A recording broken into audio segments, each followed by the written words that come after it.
I'm going to say something right now that I'm willing to bet has never been said on the internet before. Let's talk about Pac-Man lore. Chances are good that even if you've never played a single video game in your life, you've at the very least heard of Pac-Man, and there's a good reason for that. He's the first real video game mascot, and he's been a thing for well over 40 years at this point. Since 1980, the original game has gone on to sell millions upon millions of units, with the game itself standing the test of time, and it's become one of the most easily accessible games ever. Seriously, the original Pac-Man arcade game is practically available for any device you can think of. Look, this guy's playing it on a calculator. Now, when I say Pac-Man, the first thing that's probably going to go through your mind is this, and yeah, that makes sense. The original 1980 classic is by far the most recognizable part of this franchise, but the fact is that the Pac-Man series is actually a lot bigger than some people realize. You've got the arcade games, of course, but then you've got the official sequel, the Pac-Man World Series, the gimmicky DS titles, the Miss Pac-Man series, there's a few party games in there somewhere. Yeah, there's a surprising amount here. But I'm not here to talk about how good or bad these games are.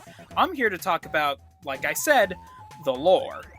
Now, the Pac-Man franchise has been rather loose with its continuity, as in there really isn't any.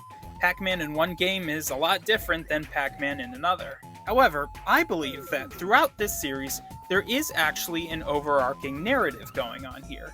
Not a big or grand one, mind you, but I do think that there is something resembling a continuity to follow here. So today what I wanted to do was go through most of the games in the Pac-Man franchise, place each game in a timeline, and see if we can't suss out some kind of story here. A few rules before we begin, though. I'm not going to be including every single game in the franchise, just because some of them don't really give me enough to work with. I tried to include as many as I could, though, so we're still dealing with the majority here. Second, I'm not going to be including anything from Pac-Man and the Ghostly Adventures, because that whole thing is very clearly set in its own universe and is its own thing entirely. But with all that out of the way, let's dig way too deep into the Pac-Man lore.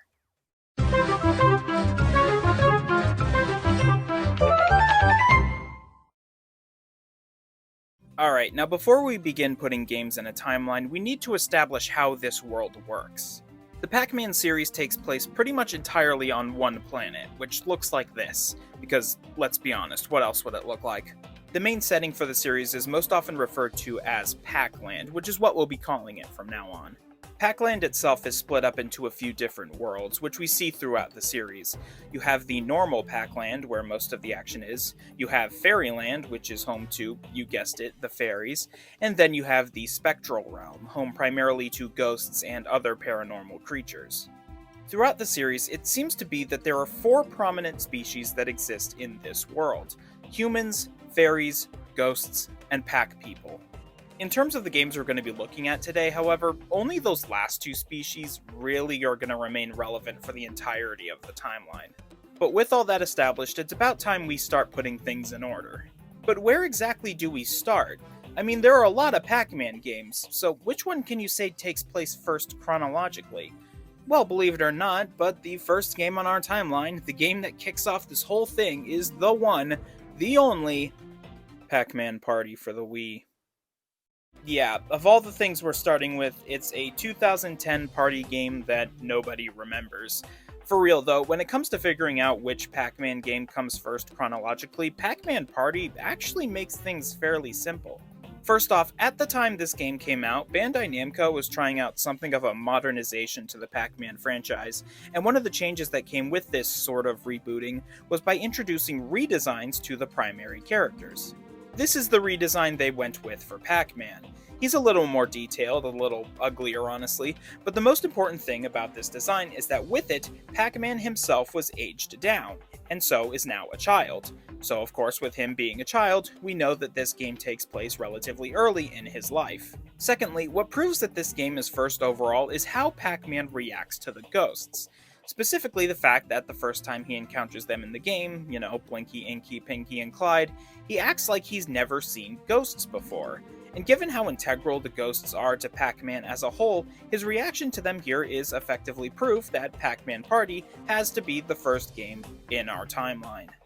Second up is Pac-Man Tilt, one of the games included in the Pac-Man and Galaga Dimensions compilation released for the 3DS in 2011.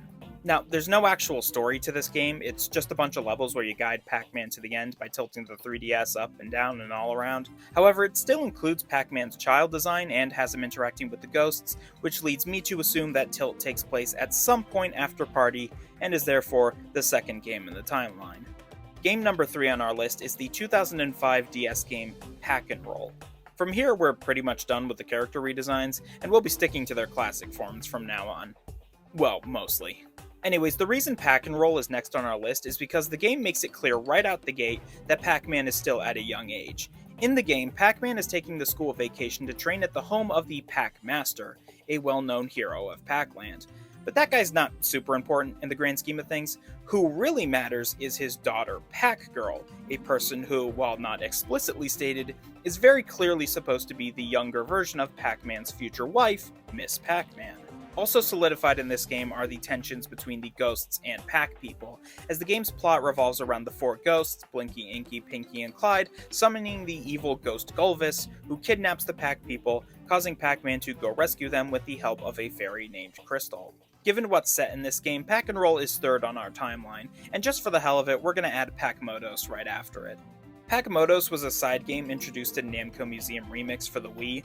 Like Pac-Man Tilt, it doesn't have its own story, but it does share the same style that Pac-N-Roll has, so I'm assuming that this game takes place at some point in time around Pac-N-Roll. So, into the timeline it goes. Okay, so far, this is what our timeline is looking like. But things get a little bit more tricky from here on out because, as far as I can tell, all the games we've talked about up to this point are the only ones where Pac-Man is explicitly depicted as a child. The remainder of the series shows him as an adult, however, there are still signs of what points in Pac-Man's life the games take place. For now, though, the next games we're going to be adding to the timeline are going to be most of the arcade games where Pac-Man originated.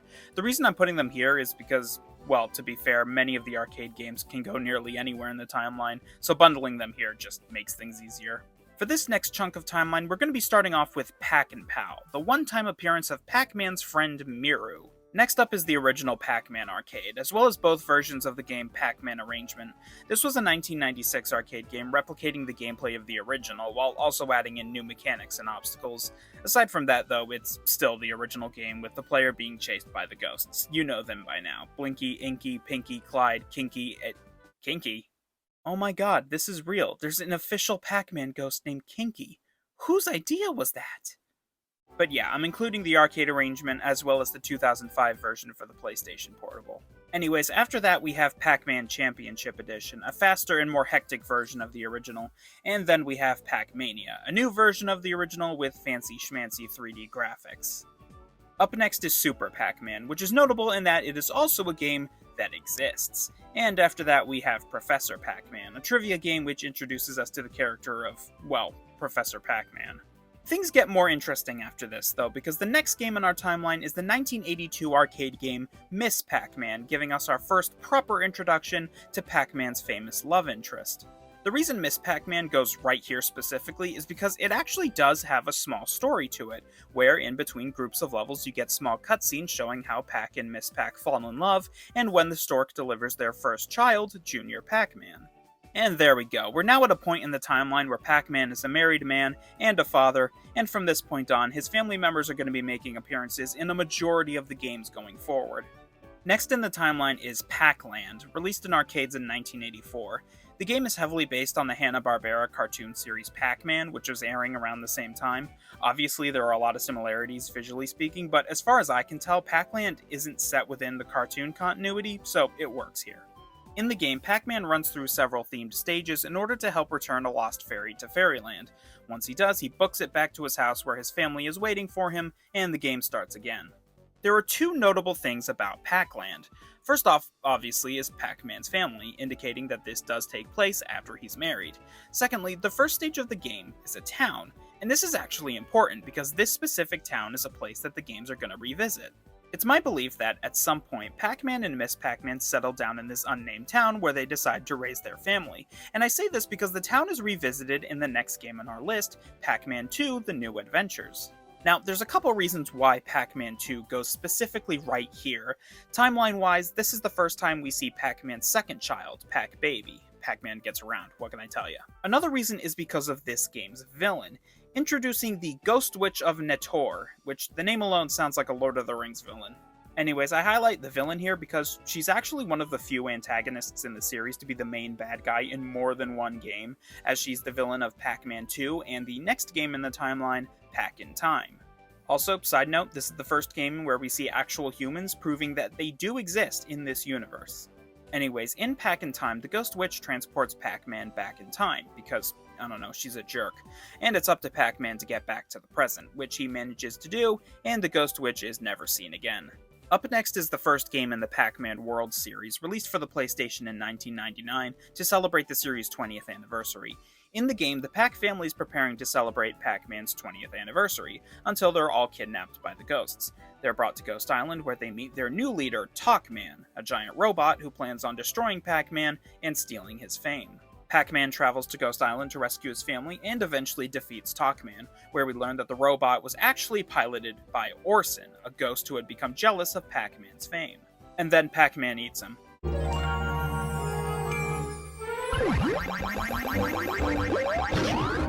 Happy ending, I guess. Now, as for why Pac-Man World goes in this spot in the timeline, well, for one, Pac-Man's house at the beginning of the game is very similar to his house in Pac-Man 2, so we can assume that it's the same place. 2, Junior Pac and Baby Pac both appear in this game, so we know that this is long after Pac-Man is married. And 3, Talkman's whole plan is to steal Pac-Man's fame, so we know that this has to be a point where Pac-Man's heroic nature is established in-universe. Now, the one thing that kind of muddies the water here is the fact that the Pac family is celebrating Pac-Man's 20th anniversary at the beginning of the game, meaning Pac-Man is 20 years old in this game, so he's still relatively young, but given the fact that he already has 2 kids at this point, I'm just assuming that years in this universe are a lot longer than our years, or Pac people just age differently somehow, and if neither of those are true, then I have a lot of questions. So here's where we are at this point. We've come a long way, but we still have a few games left to discuss. Our next one is Pac-Man 256, released in 2016 for iOS and Android.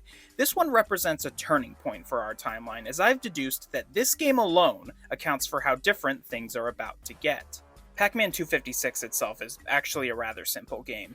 It's an endless runner type of game where you guide Pac-Man down an endlessly generating maze, dodging ghosts, collecting power-ups, and trying to get a high score.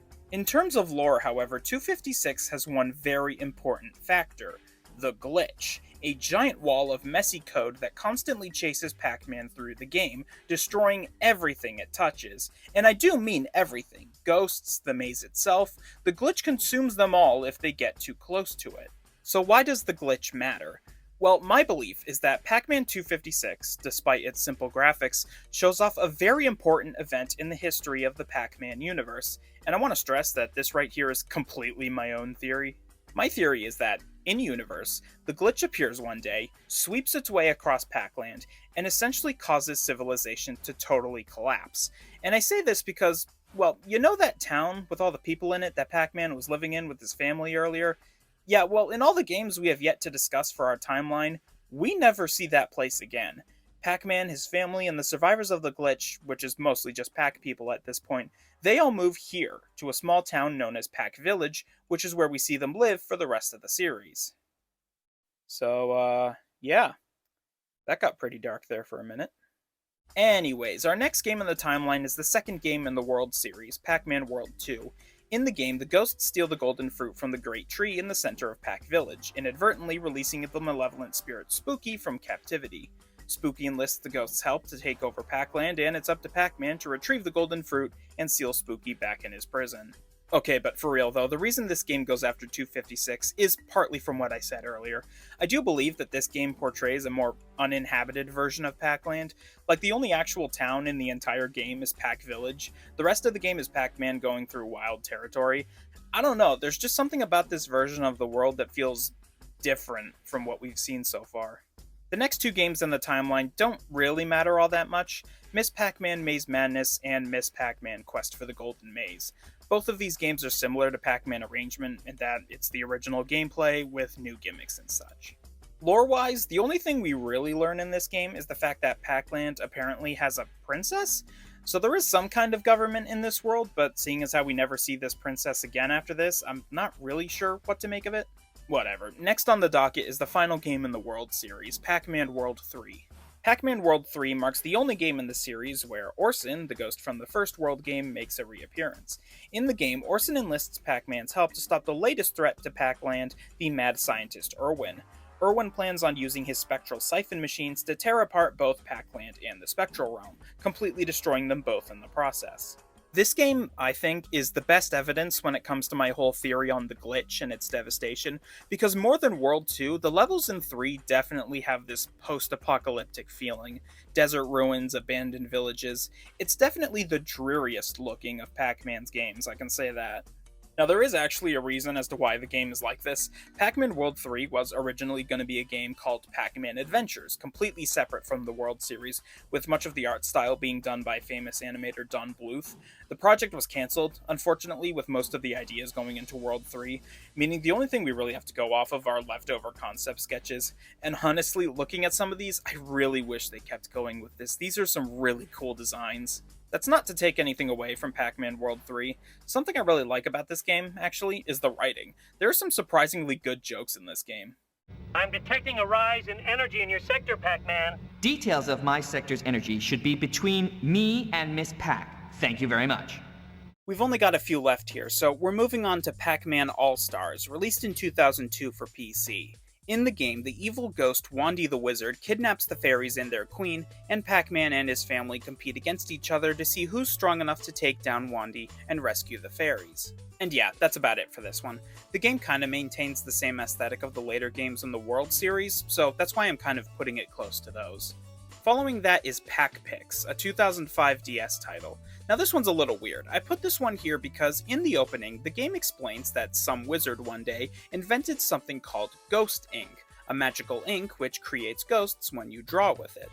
Weirdly enough though, we never actually learn the name or even properly see whoever this wizard is.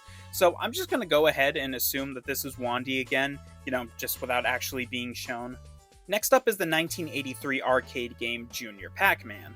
Like the Miss Pac-Man arcade game before it, Junior Pac-Man does have a bit of a story in it, told in the small cutscenes between bundles of levels, but this one is kind of surprising just in how, dramatic it gets. Junior Pac-Man contains the only appearance of Yum Yum, the daughter of the red ghost Blinky. In the game, Yum Yum and Junior Pac-Man come across each other and fall in love. But of course, being of two opposing groups, their parents don't exactly approve of them hanging out, so they do the only sensible thing and run away together to pursue their romance. Yeah, I bet you weren't expecting to see a Romeo and Juliet parody in this video, were you? The reason I put this game here specifically is because with Junior Pac-Man running away from his family, it wouldn't really make much sense if he still showed up randomly later on, so there you go, Junior Pac is gone. Not that it really matters much, because we're here at our final game on the list, Pac-Man Adventures in Time.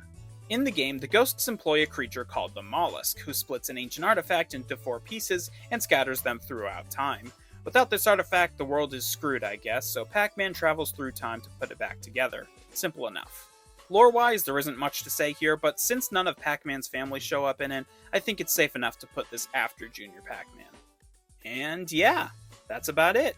I did leave out a game or two here and there, but for the most part we've successfully been able to fit each game in the series into a coherent timeline. But we're not quite done yet, because there are still 2 games I want to briefly discuss, and the reason I'm separating these 2 specifically is because they are the beginning of what I'm calling the Pac-Man reboot era. In November of 2021, Bandai Namco announced Pac-Man Museum Plus, a compilation of 14 different Pac-Man games throughout the series. Now, the reason I bring this compilation up is because with it, a brand new Pac-Man family was introduced. Okay, I should probably explain. So the company, Bandai Namco, they own the rights to the character Pac-Man, as well as the 4 ghosts Blinky, Inky, Pinky, and Clyde. They do not, however, own the rights to Miss Pac-Man. She is owned by the company At Games, meaning Namco's ability to use Miss Pac-Man in their games is kind of one big legal mess. Honestly, there's a lot of videos on YouTube that can explain the whole situation far better than I could. So instead, I guess to avoid any sort of legal trouble or whatever, Namco has instead decided to use their own character in her place. So instead of Miss Pac-Man, we now have Pac-Mom, which is just the worst looking design they could have chosen. Like, she's gross. She looks gross. But this also applies to the rest of the Pac family, as they have all been redesigned as well. Junior Pac-Man is now Pac-Boy, and Pac-Baby is now Pac-Sis. We still got Professor Pac though, so thank God, am I right? So yeah, these new characters are Pac-Man's family now, and in Museum Plus, with all the arcade games where Miss Pac-Man used to appear, she has now been retroactively replaced with Pac-Mom. This leads me to believe that Museum Plus represents a new Pac-Man universe timeline, where the same events from the original timeline occurred, just with Pac-Man's new family. And this theory is actually supported with the second game in the rebooted era, Pac-Man World Re-Pac, a full remake of the original Pac-Man world. In the remake, Pac-Man's new family takes the place of his old one, where they all get kidnapped by the ghosts. Talkman also got a redesign in this game, but his is the only one that I actually think looks better, so yeah, just wanted to point that out. But all in all, that about concludes our tour through the Pac-Man universe, and the series of events I think play out in it. I hope you've enjoyed this little descent into madness as we analyze the Pac-Man universe, and remember, don't take any of this too seriously. This was just a fun idea I had the other day. I'm sure I glanced over a few things, so if I made any mistakes in my analysis, sorry, but remember, it's just a fun theory. Anyways, now that we're done with that, let's get into the real meat and potatoes of this video. Top 10 hottest Pac-Man characters. Ready? Alright, number 10, Kinky.